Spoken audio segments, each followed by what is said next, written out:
Балалар, ал сабағымызды бастаймыз. Оқушы қалай отырады, балалар? Сабаққа бәріміз жақсылап қатысамыз, жарай ма? Келісіп пе? Келісті.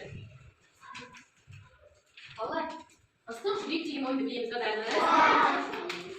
Балалар, ыстық жүрек ойынын ойнаймыз. Қанекей, орнымыз бәріміз орнымыздан тұрайықшы. Орнымыздан тұрамыз, бәріміз күліп бар. Балалар, мен мына қолымдағы жүректі тілек айтып сендерге беремін. кезекпен бір-бірімізге тілек айтып жалғастыратын боламыз, жарай ма? Сағат 5 сағат бүгінгі сабақтан 5 алуыңды тілеймін.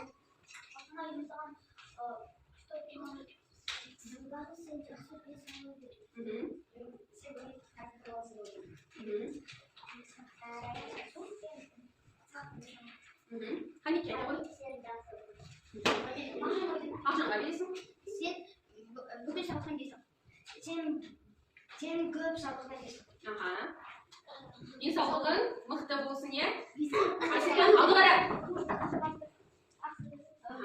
Айдана сабақтан ешқашан қалмады. Алпамысқа бере ғой. Айдана. Байқадан отырды. Тыныш. Тыныш. Иә. Әнеге бере ғой. Бақытты бол. Жарайсың, Әли. Аяға бере ғой.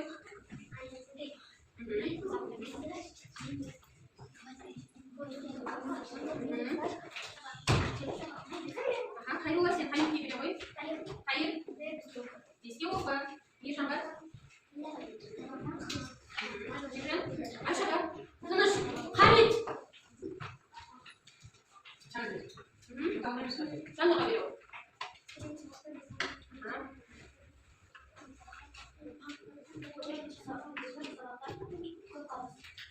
Так, содан басқа қандай тілек тілеуге болады айтам. Айберек. Жарайсыңдар. Әкеле ғой, Аяру. Бүгінгі сабақта барлығымыз сабаққа жақсы қатысып, мол білім алуларыңызды тілейміз. Балалар, қанекей тақтаға қарайық. Балалар, біз алдыңғы сабақта қандай тақырып өттік? Хамид, алды қара. Біз алдыңғы сабақта дененің сымбаты туралы өттік, сөмкемізді қалай ұстау керектігі туралы өттік. Естеріңде ма? Дұрыс айтасыз, сөмкеңізді иығымызға көтеруге болмайды. Оның алдында балалар, біз осыған байланысты, осы дене мүшемізге байланысты бұлшық ет туралы, сүйек деп айтамыз, қан туралы өткен болатын. Қанекей осы алған білімдеріміздің бәрін қайталап өтейік, е? Ал бәріміз тақтаға қараймыз. Балалар, апай деген жоқ. Және тек қол көтереміз, мен кімнің атын айтамын, сол ғана жауап береді. Балалар, мен осы үш қатарды жарыстырғым келіп отыр. Бірінші қатар, екінші қатар және үшінші қатарды. Қанекей, балалар, мен сұраққа бірінші сұраққа бірінші қатар, екінші сұраққа екінші қатар, үшінші сұраққа үшінші қатар жауап береді, жарай ма? Бірақ жауап берер кезде міндетті түрде апай дегеніміз тек қол көтеріп. Келісіп пе? Апай деген оқушыны тұрғызбаймын. Ал бастаймыз. Зырылдау ойын ойнаймыз, е?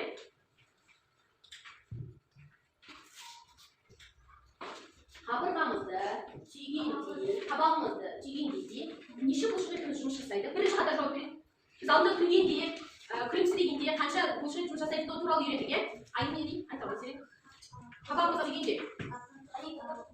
Бұлшық етіміз жұмыс жасайды екен, отыра ғой. Келесі екінші қатар жауап береді.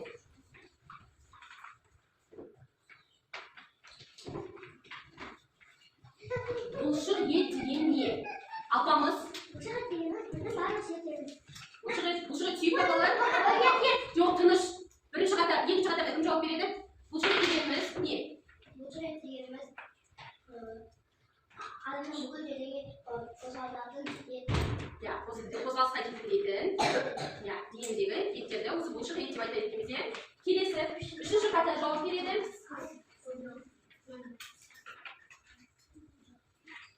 Бұлшық еттер сүйекті қалай қозғалтады? Бүйікті қозғалтады, е балалар?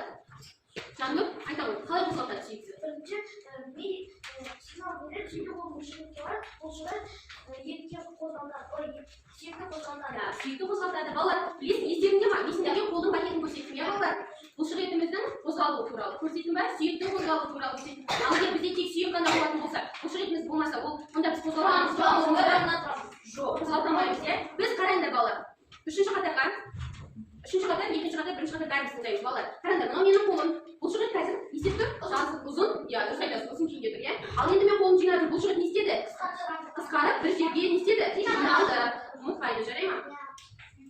Келесі сұраққа бірінші қатар жауап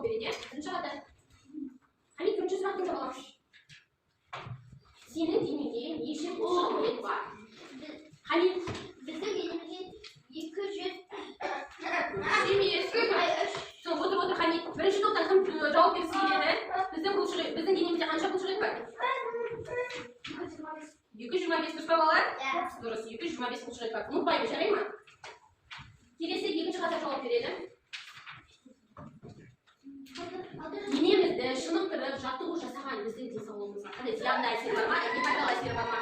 Албаңыз пайдалы екен. Ал егер спорттың кейбір түрлері бар ғой, қауіпсіз түрлері, олармен жұмыс жасаған пайдалы ма бізге зиян ба? Зиян екен. Иә, олар қауіпті спорт түрлеріне жатады. Аян айта ғой, тыныш. Бойымызды спорт не істейді? Өсіреді.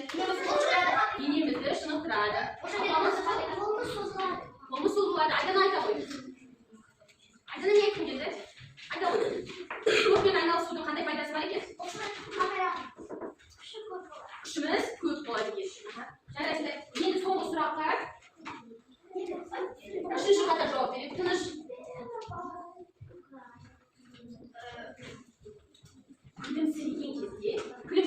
Күлген кезде емес балалар, күлімсіреген кезде. Неше бұлшықетіміз жұмыс жасайды? Батырхан? 17. Ал егер біз қатты күлетін болсақ, қанша? 15 па болады? 15-ге көбейеді. Қанша болады сонда 17-ге 15 қосса қанша болады? 32. Балалар, егер біз қатты күлген кезде 32 бұлшықетіміз жұмыс жасайды деген. Келісесіңдер ма бәрі? Енді балалар, соңғы сұраққа жауап береміз. Қай топ? Қай топтан кім бірінші қолын көтереді? Бәріміз қолын түсіреміз. Қолын түсіреміз. Қаңқара дегеніміз. Тыныш, абай деген нәрсе жоқ, шулдау деген жоқ. Кәусар жауап берді. Мен Кәусардан сұрағым келіп отыр. Қаңқа дегеніміз не, Кәусар? Тыныш, отыр бәрі. Абай деген жоқ деді ғой балалар. Деген де жоқ. Дұрыс жоқ. Айзере? Барлық сүйектеріміз бірінші қатар дұрыс жауап берді. Енді екінші қатарға сұрақ қойып отыр. Екінші қатар ма екен, үшінші қатар бірінші жауап бере ме екен? Сүйектер туралы өттік қой балалар, иә? Қанекей кім сүйектерімізді атап береді? Аял. Бір-бірімізді отырамыз. Омыртқа. Бас сүйек. Аяқ сүйек. Саусақ? Жарайсың, отыра ғой. Енді үшінші қатарға сұрақ қояйын. Біздің бойымызды тік ұстап тұруымызға қандай сүйек көмектеседі? Еруімізге де қандай сүйек көмектеседі? Ұмытпайсыз, иә? Жарайсыздар. Кітабымызды ашамыз. 12-ші сабақ өтеміз, иә? 42-ші бетті ашыңдар бәрі. Денсаулықты қалай күту керек екендігі туралы өтетін боламыз. Біз бағана тәрбие сағатында денсаулығымызды вирустардан қалай қорғайтындығымыз туралы, қалай күтім жасау керек екендігіміз туралы өткен болатынбыз, иә? Сол себепті содан алған білімімізді одан да жақсы кеңейтуіміз керек, жақсартуымыз керек. Сағат 6-ға қара. Балалар тыңдап отырған жоқсыңдар ешқайсысы. Тәртіп бар жерде білім бар. Ал егер тәртіп жоқ жерде білім де жоқ. Сол себепті мұқият тыңдаймыз. Балалар, бүгінгі сабақта жеке бас гигиенасын сақтаудың маңызды туралы білетін боламыз. Гигиена деген ұғыммен танысамыз. Жеке бас гигиенасы деген не екенін танымыз. Бұл жеке бас гигиенасын сақтау барысында біз қандай іс-әрекеттерді орындауымыз керектігі туралы білетін боламыз. Әнекей балалар, бәріміз суретке қарайық. Мұқият қараймыз бәріміз. Балалар, таза ұқыпты болу үшін бұл жерде екі Айнұр мен Айдос деп атайды. Айнұр мен Айдос қыздарым еді. Қараңдар балалар, олар тазалық сақтау үшін, өзінің денсаулығын жақсарту үшін не істеп жатыр? Қанекей суретке қарап айтып көрейікші. Қол көтеріп жауап береді дейді. Батырхан? Айжан тіс тазалап отыр. Айжан тіс тазалап жатыр. Айдос сүлгімен сүртініп жатыр. Жаным айта ғой.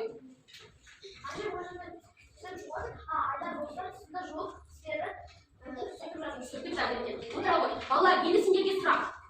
Осы жерде біз тазалықты сақтау үшін қандай құралдарды пайдаланамыз? Қол көтеріп дедің ғой. Айжұлдыз? Щетка, тағы да алпамыз? Иә, тышуатыз басты. Тағы да? Щетка, паста, одан кейін Сабын қолымыз үшін, иә? одан кейін суымыз керек, отыра ғой. Айтып тұрасыз айта ғой. Ал, не керек? Су керек, одан бөлек, тағы да. Хамид. Айжұлдыз, тағы да қоса ғой. Маска, иә, яғни балалар бетіміздегі қатты жауын кеткен жағдайда бетіміздің терісіне маска жасайды, кейбіреулер тағы да сүлгі ұмытпаймыз, иә. Айта ғой Батырхан, антисептик, иә, тағы да шампунь. Кәусар. Айтпағандарда айтамыз, Кәусар. Хамид аузына. Отыра ғой Кәусар. Айдана.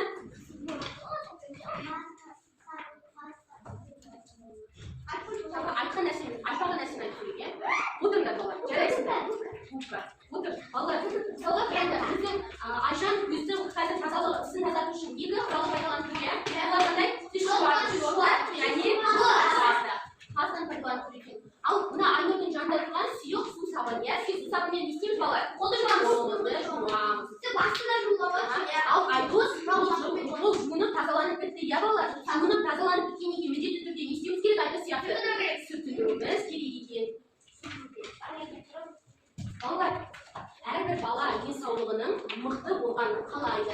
Денсаулықты сақтау жеке бас гигиенасының маңызы өте зор болып табылады, иә? Біздің денсаулығымызды нығайту үшін жеке бас гигиенасын сақтауымыз керек екен. Балалар, мысалға біз тіс жуатын щетка бар, иә? Мысалға сендердің аналарың қызыл түсті тіс жуатын щеткамен жуды. Ал енді сендер барып тура аналарының жуған тіс жоқ. Демек, балалар, жеке бас гигиенасы дегеніміз тек өзімізге ғана жуыну барысында, тазалану барысында тек өзіміз ғана қолданатын заттарды мұқият таза ұстау. Түсіндіңіз ғой, балалар? Балалар, гигиенаны сақтау өз денеңді күтіп таза ұстау дегенді білдіреді. Мысалға, балалар, таңертең ұйқыдан тұрған кезде міндетті түрде есеміз. Беті қолымызды жуамастан жуамыз, иә? Міндетті түрде жаттығу жасаймыз, балалар. Беті қолымызды жумай сабаққа келесіз. Жоқ, дұрыс па? Дұрыс емес, иә, балалар? Демек, беті қолымызды міндетті түрде жуып тазалануымыз керек екен. Жеке бас гигиенасы дегеніміз не?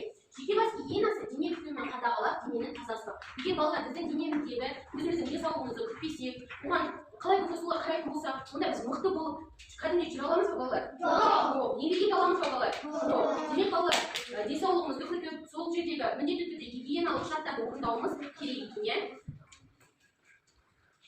Балалар, кәнекей екінші суретке қарап барамыз. Екінші суретте бізге арнайы сызба берілген. Бұл жерде жеке бас гигиенасының сақтау деген не туралы, яғни сақтау үшін не істеуіміз керек, қалай сақтай аламыз сол туралы жазылған екен. Кәнекей бірінші сөзді мен оқимын. Дұрыс тамақтану, яғни балалар, біз тамақты қанша уақыт ішуіміз керек? Қанша уақыт ішуіміз керек тамақтануды? Негізі 5 уақыт, иә? Оның ең бірінші уақыт міндетті түрде тамақтануымыз керек екен. Демалу тәртібі. Балалар, біз мысалы демалыс күндерде табиғатқа, тау орталарға, сондай демалыс орындарына барып тұруымыз керек екен, иә? Таза ауамен демалып серуендеп жүруіміз керек екен. Ол біздің немізге қандай мүшемізге байланысты? Өкпемізге байланысты, балалар. Қараңыз, таза ауа бәріміз бірге демалайықшы. Біз ауаны жұтып жатырмыз, таза ауамен демалып жатырмыз, иә? Демек, таза ауамен демалу біздің өкпемізге өте пайдалы екен. Алпам салды қара. Келесі денеміздің тазалығы, денемізді лас ұстасақ. Жақсы ма ол дұрыс па? Бағана біз қандай тақырып өттік? Вирустар туралы. Демек біздегі денеміз таза емес ұстасақ не болады? Вирустар жұғады екен. Келесі киім мен аяқ киім күтімі. Балалар, біз міндетті түрде киіміміз таза болу керек. Киіміміз де не болу керек? Таза болу керек. Аяқ киіміміз де не болу керек? Таза болу керек екен. Баспана гигиенасы дейді. Баспана деп нені айтты балалар? Біздің үйімізде баспана деп айтады. Баспана, яғни біздің үсті басымыз таза болып ал егер үйіміз қыз болып жатса, дұрыс па ол балалар? Дұрыс емес. Демек балалар тек өзімізге ғана қарамай, өзіміздің тұрып жататын үйімізге де мұқият қарауымыз керек екен, иә? Үйіміз кіріп болсақ, ұйықтап жатқан кезінде дұрыс айтасыздар, тек ұйықтап қана жатқанда кезде емес, одан бөлек балалар біз үйге кіргенде міндетті түрде бір зат ұстаймыз, иә балалар? Сол кезде біздің қолымызға вирустар жұғады екен. Келесі міндетті түрде күн тәртібін сақтауымыз керек екен. Балалар, әр адамның өзінің күн тәртібінің ережесі бар, иә? Мысалға, сен ауылда жүрген анандай сен дәрі ішуің керек болады, дәрі ішетін уақытында үнемі сол уақытта ішуің керек. Дұрыс айтасың, үнемі сол уақытта ішу керек. Демек балалар, күн тәртібі дегеніміз, мысалға біз айтып жаным. Күн тәртібі дегеніміз әрбір нәрсе өзінің бізге болады. Мысалы, мектепке барасың, күн тәртібі басында ұйқыдан тұрасың, бетіңді жуасың, жаттығуды атайсың, киінесің, сабақтарды дайындайсың, тамақты ішесің, сосын мектепке кетесің. Демек балалар, біздің күнделікті істейтін іс-әрекеттеріміздің әрқайсысының өзіндік уақыттары бар екен, иә? Сол уақыттарын дұрыс сақтап пайдалануымыз керек екен. Енді бәріміз қараймыз. Құпия қарайлар бәрі, балалар. Бізге үшінші тапсырма берілді. Сен дене түзілуіне қатысты гигиеналық іс-әрекеттерді қалай орындайсың дейді. Балалар, қараңдар, қалай орындайсыздар гигиеналық іс-әрекеттер? Бағана біз гигиеналық іс-әрекеттердің бәрін айтып шықтық, иә? Күн тәртібі, дұрыс тамақтану, спортпен шұғылдану, демалыс уақытында таза ауамен демалу, киімімізді таза ұстау деген секілді гигиеналық талаптарды айтып шыққан болатынбыз. Енді осыны күніге жасайсыздар ма, әлде қалай жасайсыздар? Әр күн сайын жасайсыздар ма? Бір күн сайын жасайсыздар ма? Бір күн сайын? Біз балалар қараңдаршы, күніге сабақ кезде келер кезде дұрыс айтасың, сағат сайын міндетті түрде жасаймыз. Біз сабаққа келер кезде мысалы бір күн бетіміз жуып келесің, бетіміз жумай келеміз бе? Жоқ.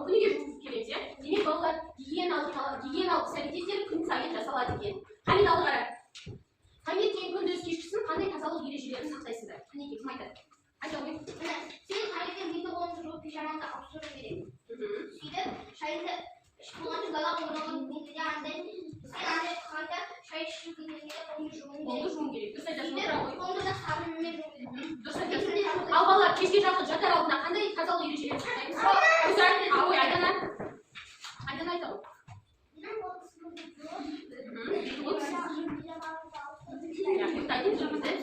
Айта ғой жаным. Басқа үйге келіп, қолымызды соған ішіне сүйіп пижамамыз киіп, кешкі асымызды ішіп, Дұрыс айтасыздар балалар. Демек балалар біз күнделікті атқаратын іс-әрекеттерімізді көбісі гигиеналық іс-әрекеттерге жатады екен, иә. Егер біз гигиеналық іс-әрекеттердің ешқайсысын жасамасақ, біз ауырып қалуымыз мүмкін екен. Түсінікті ма бәріне? Қарадық па бәріміз? 4-ші тапсырма. Балалар, 4-ші тапсырма, яғни мектепте зиянды микробтар өте көп, иә. Біз бағана сабақта айттық. Мысалға балалар, біз партаның үстін ұстадық, иә. Партаның үстіндегі микробтарды біз көре аламыз ба? Тек микроскоппен ғана көре аламыз, иә. Кітаптарда. Демек балалар, біздің қолданатын Айшалы қара. Біздің қолданатын кез келген заттарымыздың барлығында балалар микробтар өте көп екен, иә. Біздің сол секілді біздің мектептерде микробтар өте көп. Мысалы балалар сырттағы темірді ұстайтын болса, иә. Бұнда нелер бар? Микробтар бар. Бір-біріміздің қолымызбен ұстап амандасамыз, иә балалар. Микробтар не бар? Микробтар бар. Демек балалар, сіз микроб тамақтанған кезде не істеуіміз керек міндетті түрде? Айзере алды қара. Енді балалар, сендерге қызықты мәлімет айтып бердім. Адам сабын және шөппемен жуылғанда шамамен 1 миллиард микроб жойылады екен. 1 миллиард. Сол демек қараңдаршы балалар, тек сабынмен ғана қолын жуған кезде қанша? 1 миллиард. Балалар, ойлаңдаршы, біз ойлаймыз, қолымызда 1-2 ошақты ғана микроб бар шығар деп ойлаймыз, иә? 1 миллиард микроб болады екен. Айта ғой.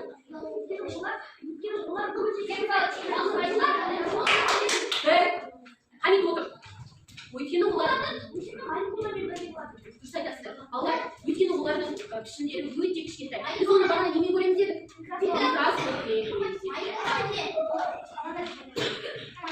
Енді бәріміз мұқият тыңдаймыз. Балалар, тәртіп бұзылып бара жатыр.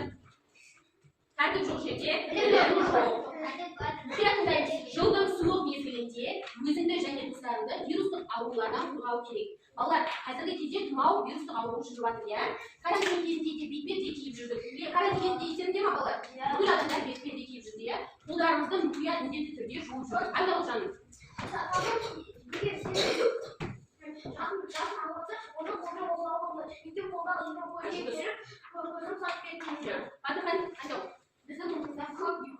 Дұрыс айтасың, біздің ойғымызда, қолымызда, барлық дене мүшелерімізде балалар микробтар өте көп екен. Қанекей балалар, тербету жаттығуын жасайық, иә. Қанекей бәріміз орнымыздан тұрайық.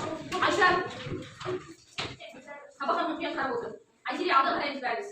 Ал балалар, мынау менің жүрегім. Бәрі осыдан басталған. Мынау басым ақылды. Бәрі осыны басқарған. Мынау менің оң қолым. Мынау менің сол қолым. Барлығымызды атқарған. Қанекей қолымыз сілтейміз. Енді қанекей бәріміз бір тыныс алып, терең тыныс аламыз, иә? 1, 2, 3. Қанекей тағы бір. Жарайсыңдар, отырыңдар балалар. 1, 2, 3. 1, 2, 3. Қалқамыз алды қара. Дәптерімізді ашамыз. Балалар, бізде дәптерімізде денсаулықты қалай сақтау қажет деген бәріміз мұқият қарайықшы. Қанит, Айзере. 1, 2, 3. Тиісті дәптерімізде қай баланың әрекеті дұрыс белгілей деген тапсырма берілді. Бұл жерде гигиенаға байланысты бірнеше суреттер берілген екен, иә. Бұның не дұрыс екен, не дұрыс емес екендігін біз белгілеуіміз керек екен. Бірінші суретке қарайық. Бала не істеп жатыр? Бұл не? Қанекей дұрыс деп қоямыз. Бәріміз дұрыс белгісін қоямыз. Бала әнеде маған көрінбейді, дұрыс деп қойды. Қойдық па бәріміз? Енді екіншісін қарайық. Құлағын саусағын шықпады. Бұл дұрыс па? Дұрыс емес. Бейсте қоямыз.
осындай болады. Иксемес алу деген мен осындай. Түсінді ғой, иә? Мен балалар айтам, артық сөз сөйлемейміз деді. Естідік пе? Енді балалар, біздің кітабымызда, балалар, біздің дәптерімізде және кітабымызда екінші тапсырма берілді, иә? Екінші тапсырмада жалпы тісімізді қалай жуамыз, қалай дұрыс жууымыз керек екендігі туралы берілген. Тісімізді немен жуамыз біз? Щеткамен жуамыз. Балалар, осылай дұрыс айтасыз. Жуымыз бастан және щеткамен жуамыз. Яғни, дұрыс айтасыз. Балалар, мұқият тыңдайсыз. Бір. Апа деген нәрсе жоқ. Бірден айтып кету жоқ дедім мен, иә? Балалар, тіс жуатын щетканы пайдаланған кезде оның өзінің қолдану шарттары бар. Мысалға біз үстіңгі тісті жуар жерде не істеуіміз керек? Міндетті түрде дөңгелене отырып, мысалға қимыл жасаған кезде дөңгелене отырып жасауымыз керек. Қане қолымыз бәрін қолымыз алайықшы. Қолымыз қойып. Щетка істеген кезде тісіміз жуған кезде қалай дөңгеленіп, иә? Дөңгелентіп істейміз, иә? Ал енді балалар, қараңдар. Мына суретте мына астыңғы тісін жуған кезде қалай? Алды артқа, иә? Ал енді қараңдар, тісіміздің мына үстіңгі бөлігін қайталап жуамыз. Ол кезде қалай істейміз? Алды үстіге артқа. Батырхан, сен істеп жатқан тірлігің дұрыс па? Гигиена талап бастай ма? Мен сен жасаймын. Балалар, гигиена талап недеді? Біз қаланда аузымызға салмаймыз дедік, иә? Келесі, астыңғы тістердің алдыңғы жақтарын жуған кезде не істейміз? Алды артқа. Мында сендерге арнайы белгі беріп тұр, иә? Енді үстіңгі тісіміздің астын жуған кезде қалай істейміз? Алды артқа, алдына артқа, иә? Келесі, балалар, мынау тілімізді міндетті түрде жуамыз, иә? Тілімізді жуған кезде не істейміз? Алдыға. Түсіндіңіз бе, балалар? Демек енді щетканы біз қалай қолдану керек екенін білеміз ба? Білеміз ба бәріміз? Енді балалар, дәптерімізде тапсырма тұр, иә? Тура осы. Дәптерге қараймыз. Сендерге мынандай дөңгелек берілген, иә? Сендер бұл дөңгелектің үшін алтыншы тапсырмада көрсетілген дөңгелек сызықтар бар ғой? Сол сызықтармен толтырып шығаруымыз керек екен. Балалар, қарайықшы, бірінші суретте қандай не істеуіміз керек? Алдыға артқа ма әлде дөңгеленіп па? Дөңгелектеніп, иә? Дөңгелектің суретін саламыз. Салып қатарымыз. Енді келесі не істейміз? Алдыға артқа, иә? Біз бұлар бұзақта сызып қоямыз да, өсіп сызыңдар. Қайсы? Келесі суретте бұл да алдыға артқа, иә? Енді бұдан кейінгі суретте қарайықшы. Бұдан қалай жуамыз балалар?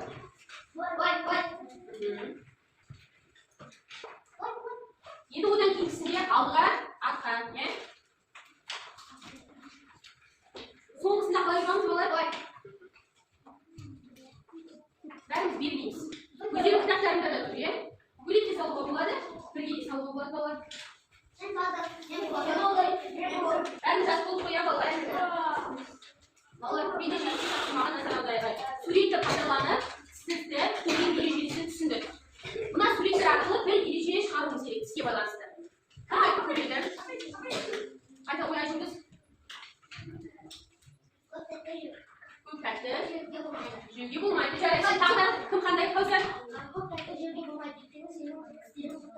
Одан бөлек тағы қандай ереже тұратын болмайды? Сен андай пайдалы тұрғандарды жеуге сенен тісі ақтап ашылып тұрап жүретін болады. Айтасыз, отыра ғой, Аян. Отыра ғой, Сағат. Қане қалды қарай.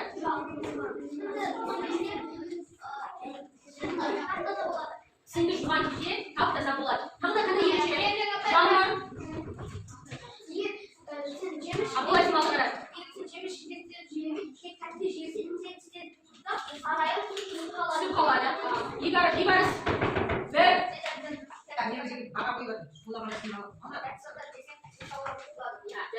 Балалар, қараңдаршы, біз неге сосын тағы да бір ереже айтып бердік. Біз кез келген тамақтың мейлі тәтті жеңге өзіміздің денсаулығымызға керекті күнделікті қолданатын тағамдарды жесеңдер де міндетті түрде жаттар алдында және таңертең міндетті түрде не істеуіміз керек? Тісімізді жууымыз керек. Және тіс қарайтын стоматолог бар ғой, білеміз, стоматолог дәрігерлерге міндетті түрде қаралып жууымыз керек екен. Айта ғой, Маржан. Дұрыс айтасыз, тамақтан кейін тісіңді жуып немесе сумен жесу керек, жууымыз керек екен. Тіс жапсырмасының суреті беріліп тұр, көрдік па? Енді балалар, соның біріне ауру тіс, ал біреуіне сау тістің суретін салуымыз керек. Енді мұқият тыңдаңдар. Бірінші ережеге айтамын. Балалар. Бұдан босқа сала салмаймыз. Мысалға, біздің денсаулығымыз үшін, тісіміздің сау болу үшін қандай нелер қолданамыз балалар? Пайдалы тағамдар, алма, жеміс жидектер,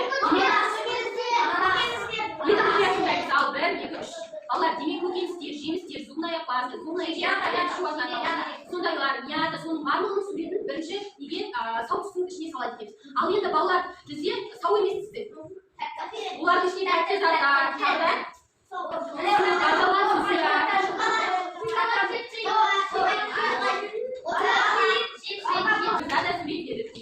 тура осы сурет секілді қылып өзіміз қалаған тек бір ғана ненің суретін жасаса болады балалар. Қалған мысалға ауру түске тек торттың ғана суретін салып, ал сау түске тек сыртын немесе жұмыртқаның ғана суретін жасаса болады, иә? Қанекей бастаймыз, ал 1, 2, 3 басталды. Сөйлемейміз. Біреу ғана сылда да болады, бәрі сылда да болады. Ал басталды балалар. Балалар сабақ ұнады ма? Иә. Түсінікті болды ма? Иә. Қанекей онда бәріміз сабақты бағалайық, иә? Балалар, егер сабақ ұнаса, бас бармағымызды жоғары қарай көтереміз. Ал егер сабақ ұнамаса, бас бармағымызды не істейміз?